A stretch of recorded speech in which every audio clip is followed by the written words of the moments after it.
نحمدہ ونصلی علی رسولہ الکریم اما بعد بسم اللہ الرحمن الرحیم قال رسول اللہ صلی اللہ علیہ وسلم ارحم امتی بامتی ابو بکر وشدہم فی امر اللہ عمر واستقہم حیاء عثمان وقضاہم علی۔ رسول اللہ صلی اللہ علیہ وسلم نے ارشاد فرمایا کہ میری امت میں سب سے زیادہ رحم کرنے والے شخص حضرت ابو بکر صدیق رضی اللہ تعالیٰ عنہ ہیں۔ اللہ کے امور کی بجاوری میں سب سے زیادہ سخت حضرت عمر فاروق رضی اللہ تعالیٰ عنہ ہیں، اور حیا میں سب سے زیادہ سچے حضرت عثمان غنی رضی اللہ تعالیٰ عنہ ہیں۔ تو حضرت عثمان غنی رضی اللہ تعالیٰ عنہ 576 عیسوی میں آپ پیدا ہوئے اور 35 ہجری میں آپ نے شہادت پائی۔ 576 عیسوی سے مراد حضرت عیسیٰ علیہ السلام کی ولادت کے 576 سال کے بعد آپ دنیا میں تشریف لائے، اور 35 ہجری سے مراد یعنی حضور اکرم صلی اللہ علیہ وسلم نے جب مکہ سے مدینہ آپ نے ہجرت فرمائی، اس کے 35 سال کے بعد آپ کو شہید کر دیا گیا۔ حضرت عثمان غنی رضی اللہ تعالیٰ عنہ نے 34 برس کی عمر میں آپ نے اسلام قبول کیا۔ جب آپ نے اسلام قبول کیا تو اس وقت لوگوں کی مخالفت حد سے زیادہ بڑھ گئی، تو حضور اکرم صلی اللہ علیہ وسلم نے آپ کو حبشہ کی طرف ہجرت کرنے کا حکم دیا۔ تو آپ نے حبشہ کی طرف پہلی ہجرت حبشہ کی طرف کی، اور دوسری ہجرت آپ نے مدینہ کی طرف فرمائی۔ تو حضرت عثمان غنی رضی اللہ تعالیٰ عنہ کو اس حدیث میں حیا میں سب سے زیادہ سچا قرار دیا گیا۔ تو عائشہ صدیقہ رضی اللہ تعالیٰ عنہ کی روایت سے یہ بات ثابت ہوتی ہے کہ حضور اکرم صلی اللہ علیہ وسلم ایک مرتبہ آپ تشریف فرما تھے کہ ابو بکر صدیق رضی اللہ تعالیٰ عنہ آپ کے پاس تشریف لائے۔ آپ اس حالت میں تھے کہ آپ کی پنڈلی اور ران سے کپڑا ہٹا ہوا تھا، آپ اسی طرح لیٹے رہے۔ انہوں نے کچھ پوچھا اور وہ چلے گئے۔ اس کے بعد حضرت عمر فاروق رضی اللہ عنہ تشریف لائے، آپ اسی طرح لیٹے رہے۔ حضرت عثمان غنی رضی اللہ عنہ جب تشریف لائے تو آپ سیدھے ہو کر بیٹھ گئے اور انہوں نے مسئلہ پوچھا اور تشریف لے گئے۔ تو عائشہ صدیقہ رضی اللہ تعالیٰ عنہ نے آپ سے پوچھا کہ پہلے بھی حضرت ابو بکر اور حضرت عمر رضوان اللہ تعالیٰ علیہ مجمعین آپ کے پاس تشریف لائے تو آپ اپنی حالت پر قائم رہے۔ تو حضور اکرم صلی اللہ علیہ وسلم نے ارشاد فرمایا کہ کیا میں اس سے حیا نہ کروں کہ جس سے فرشتے بھی حیا کرتے ہیں، اور آپ نے یہ بات ارشاد فرمائی کہ عثمان غنی رضی اللہ تعالیٰ عنہ اتنے حیادار ہیں کہ اگر وہ مجھے اس طرح لیٹا ہوا ہی دیکھتے تو ہو سکتا ہے وہ مجھ سے مسئلہ نہ پوچھتے، تو اس لیے جو ہے میں سیدھا ہو کر بیٹھ گیا۔ تو مسلم بن حجاج قشیری نیشاپوری نے مسلم شریف میں اس کو جو ہے روایت کیا ہے۔ تو حضرت عثمان غنی رضی اللہ تعالیٰ عنہ نے اسلام کے لیے بے شمار مشکلات کو برداشت کیا۔ آپ کے دور خلافت میں بے شمار مشکلات پیدا ہو گئیں۔ آپ کے دور خلافت میں ایک اختلاف جو پیدا ہوا وہ قرآن کریم کی قرأت کا اختلاف پیدا ہوا۔ حدیث میں یہ بات آتی ہے کہ ان ھذا القرآن، کہ بے شک یہ قرآن جو انزل علی 7 احرف، کہ قرآن کریم 7 حروف میں جو نازل کیا گیا ہے۔ تو اس کو سمجھنے میں آسانی کے لیے یہ کہ قرآن کریم کو پڑھنے کے لیے مختلف لغت سے جو ہے کام لیا جاتا تھا۔ جس طرح قریش کی اپنی لغت تھی، جس طرح ہا کی جگہ عین کو جو ہے پڑھ دینا، تو ہر قبیلہ یا ہر علاقہ اپنی اپنی لغت کے مطابق جو قرآن کریم پڑھ رہا تھا۔ تو اس وقت حضرت عثمان غنی رضی اللہ تعالیٰ عنہ کے دور میں فتوحات جو ہیں وہ روم اور ایران کے علاقوں تک بھی پہنچ گئیں، تو مجاہدین اسلام جو تھے انہوں نے لوگوں کو قرآن کریم جو ہے وہ بھی سکھانا شروع کر دیا۔ تو مجاہدین اسلام نے اپنی اپنی لغت کے مطابق حضور اکرم صلی اللہ علیہ وسلم سے قرآن کریم سیکھا تھا۔ تو قرآن کریم جب اس طرح لوگوں کو سکھایا گیا، لوگوں میں اختلاف بھی پیدا ہوتا گیا، اور تو جب اس 7 حروف کے بارے میں لوگوں کو علم تھا تو اس وقت اختلاف ہی رہا، مخالفت نہ بنی۔ لیکن جب اسلام دور دور تک پھیل گیا اور دور دور کے علاقوں میں لوگوں کو یہ بات پتہ نہ تھی کہ قرآن کریم 7 حروف میں نازل ہوا ہے، تو اس وقت یہ مخالفت جو ہو پیدا ہو گئی، اور لوگوں نے ایک دوسرے پر کفر کا جو فتویٰ وہ بھی لگانا شروع کر دیا۔ تو اس وقت زید بن ثابت رضی اللہ تعالیٰ عنہ کا نسخہ جو وہی مدینے میں موجود تھا۔ تو حضرت عثمان غنی رضی اللہ تعالیٰ عنہ کو جب اس کے بارے میں پتہ چلا تو پھر آپ نے اس کے لیے جو پیش قدمی کی، اور اسی طرح جب حذیفہ بن یمان رضی اللہ تعالیٰ عنہ جو تھے، جب آپ آرمینیا اور آذربائیجان کے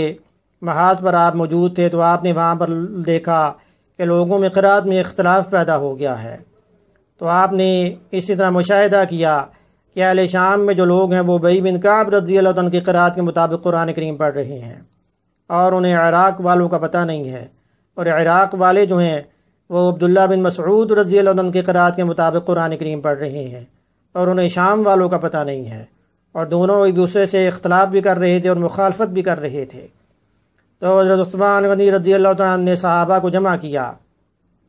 اور تمام اس پر متفق ہو گئے کہ قرآن کریم کو ایک مصحف پر جو ہے جمع کر دیا جائے۔ تو آپ نے پھر وہ صحیفہ منگوایا جو حضرت ابوبکر صدیق رضی اللہ تعالیٰ عنہ نے اپنے دور میں تیار کرایا اور جو حفصہ رضی اللہ تعالیٰ عنہ کے پاس موجود تھا۔ تو آپ نے اس کام کے لیے زید بن ثابت رضی اللہ تعالیٰ عنہ کو، اور اسی طرح عبداللہ بن زبیر رضی اللہ تعالیٰ عنہ کو، اور سعید بن العاص رضی اللہ تعالیٰ عنہ کو، اور عبد الرحمن بن حارث رضی اللہ تعالیٰ عنہ، اور سنن ابی داؤد کی روایت کے مطابق 12 صحابہ جو اس کام پر مامور ہوئے۔ تو حضرت ابوبکر صدیق رضی اللہ عنہ کے دور میں صورتیں الگ الگ تو موجود تھیں لیکن ایک ترتیب کے ساتھ موجود نہیں تھیں، تو حضرت عثمان غنی رضی اللہ تعالیٰ عنہ نے ان کو ایک ترتیب کے ساتھ جو ہے لکھوا دیا، اور اسی طرح آپ نے حفصہ رضی اللہ تعالیٰ عنہ کا صحیفہ جو تھا اس کی 7 نقلیں آپ نے جو تیار کرائیں، اور آپ نے پھر مکہ، شام، بحرین، کوفہ، بصرہ، ان علاقوں کی طرف، ممالک کی طرف آپ نے جو ہے وہ ان قرآن کریم کے ان نسخوں کو جو بھیج دیا تاکہ اختلاف جو ختم ہو گیا۔ تو حضرت عثمان غنی رضی اللہ تعالیٰ عنہ کا یہی کارنامہ تھا کہ آپ نے مختلف نسخے، آپ نے حفصہ رضی اللہ تعالیٰ عنہ کا جو نسخہ جو ہے اس کو منگوایا اور وہ تیار کرا کر سب کو ایک رات پر جو ہے وہ آپ نے جمع کر دیا۔ اب قرآن کریم کی ایک آیت ایسی بھی تھی کہ جو صرف خزامہ بن ثابت انصاری رضی اللہ تعالیٰ عنہ کے پاس موجود تھی، اور وہ من المؤمنین رجال صدقوا ما عہد اللہ علیہ، یہ جو آیت کریمہ جو ہے یہ صرف جو حضرت خزامہ بن ثابت انصاری رضی اللہ عنہ کے پاس موجود تھی، اس کے علاوہ کسی کے پاس موجود نہیں تھی۔ یاد تو تھی، حفظ تو تھی صحابہ کو، لیکن نسخہ کس نسخے میں یہ موجود ہے تو وہ صرف ایک صحابی کے پاس موجود تھی۔ تو آپ نے اس طرح یہ نسخہ جو ہے آپ نے تیار کرایا۔ تو اس لیے کہتے ہیں کہ حیا والا غنی اور جامع القرآن کہتی ہیں، وہ داماد نبی ہم سب جسے عثمان کہتی ہیں۔ تو جامع القرآن سے مراد یہ ہے، وگرنہ قرآن کریم تو حضور اکرم صلی اللہ علیہ وسلم کے دور میں بھی لکھا جا چکا تھا، لیکن وہ اس طرح صحیفے کی شکل میں نہیں تھا، مختلف جگہوں پہ جو لکھا گیا تھا۔ تو اس طرح حضرت عثمان غنی رضی اللہ تعالیٰ عنہ جو ہیں ان کے بے شمار فضائل جو حدیث میں ملتی ہیں، جس طرح ابو موسیٰ اشعری رضی اللہ تعالیٰ عنہ کی حدیث سے یہ بات ثابت ہوتی ہے کہ حضور اکرم صلی اللہ علیہ وسلم ایک مرتبہ باغ میں تشریف فرما تھے، تو دروازہ کھلا، ابوبکر صدیق رضی اللہ تعالیٰ عنہ تشریف لائے، تو حضور اکرم صلی اللہ علیہ وسلم نے فرمایا کہ انہیں جنت کی خوشخبری دے دیں۔ اس کے بعد حضرت عمر فاروق رضی اللہ عنہ تشریف لائے، آپ نے ان کے لیے بھی ارشاد فرمایا کہ انہیں بھی جنت کی خوشخبری دے دیں۔ تو اس کے بعد حضرت عثمان غنی رضی اللہ تعالیٰ عنہ تشریف لائے، تو آپ نے ان کے لیے بھی ارشاد فرمایا کہ انہیں بھی جنت کی خوشخبری دیں، لیکن بلوا کے ساتھ، یعنی جب آپ اپنے محل میں تشریف فرما تھے تو اس وقت باغیوں نے آپ کے محل پر جب حملہ کر دیا، تو اس وقت آپ چھت پر آپ تشریف لائے تو آپ نے وہاں پر ایک خطبہ ارشاد فرمایا۔ تو آپ نے خطبے میں یہ ارشاد فرمایا کہ میں وہی ہوں کہ جب حضور اکرم صلی اللہ علیہ وسلم ایک مرتبہ آپ ہرا کی پہاڑی پر تھے، اور اس طرح حدیث میں احد کا لفظ بھی آتا ہے، تو پہاڑ جو ہے کانپنے لگا، تو حضور اکرم صلی اللہ علیہ وسلم نے فرمایا کہ آپ پہاڑ کیوں کانپتا ہے، تجھ پر ایک نبی، ایک صدیق اور ایک شہید تشریف فرما ہے۔ تو پہاڑ نے کانپنا چھوڑ دیا۔ تو اسی طرح آپ نے ارشاد فرمایا کہ میں وہی ہوں کہ جس نے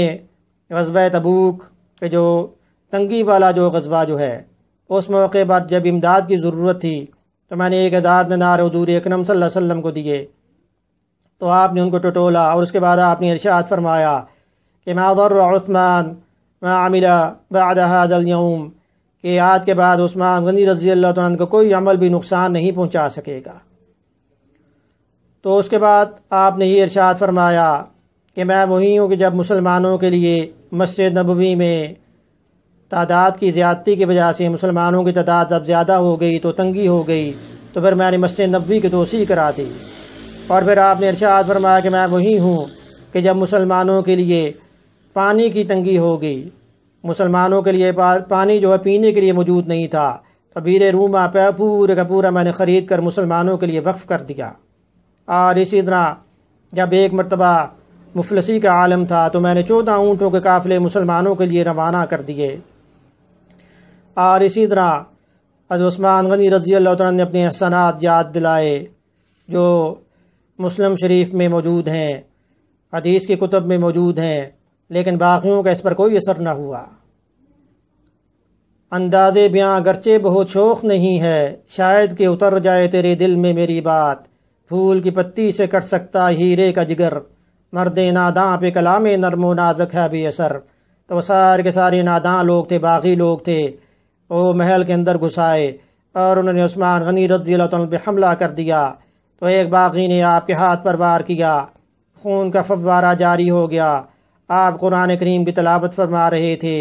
تو قرآن کریم کی جس آیت پر خون گرا، خون کا قطرہ گرا، فَسَيَكْفِيكَهُمُ اللَّهُ، کہ ایک اللہ کافی ہے ان کے لیے، تو اس طرح کے حملے جو آپ کی شہادت کا جو ہے وہ سبب بنے۔ تو آپ کے ذہن میں حضور اکرم صلی اللہ علیہ وسلم کا یہ ارشاد بھی تھا کہ من استطاع ان یموت فی المدینہ فلیمت بہا فانی اشفع لمن یموت بہا، کہ جو بھی مدینہ میں موت کی استطاعت رکھتا ہے، یعنی مدینہ میں یعنی استطاعت ہو کہ وہ مدینہ میں فوت ہو جائے، تو اس کی شفاعت میں کروں گا۔ اور اس لیے عشاق نے پھر اس طرح کے اشعار بھی لکھے کہ امیدیں لاکھوں ہیں لیکن بڑی امید یہ ہے کہ ہو سگانے مدینہ میں میرا نام شمار، جیوں تو ساتھ سگانے حرم کے تیرے پھروں، مروں تو کھائیں مجھ کو مدینہ کے موروں مار۔ تو حضرت عثمان غنی رضی اللہ عنہ جو تھے ان کو ذوالنورین بھی کہتے ہیں، یعنی حضور اکرم صلی اللہ علیہ وسلم کی 2 بیٹیاں حضرت رقیہ اور ام کلثوم وہ آپ کے عقد میں آئیں۔ اور اسی طرح حضرت عثمان غنی رضی اللہ تعالیٰ عنہ کے بے شمار فضائل جو ہے وہ حدیث میں موجود ہیں۔ حضور اکرم صلی اللہ علیہ وسلم نے ارشاد فرمایا کہ ہر نبی کا جنت میں رفیق ہوگا، میرا رفیق جو ہے وہ جنت میں عثمان غنی رضی اللہ تعالیٰ عنہ ہیں۔ آپ کو جنت البقیع میں آپ کو جو دفن کیا گیا۔ اللہ پاک ہمیں حضور اکرم صلی اللہ علیہ وسلم کے صحابہ کے نقش قدم پہ چلنے کی توفیق عطا فرمائیں۔ صحابہ وہ صحابہ کہ جن کی ہر صبح عید ہوتی تھی، خدا کا قرب حاصل تھا، نبی کی دید ہوتی تھی۔ اس درس کو زیادہ سے زیادہ شیئر کریں، آپ کے لیے صدقہ جاریہ بن جائے۔ اللہ پاک عمل کی توفیق عطا فرمائے۔ وما علینا الا البلاغ المبین۔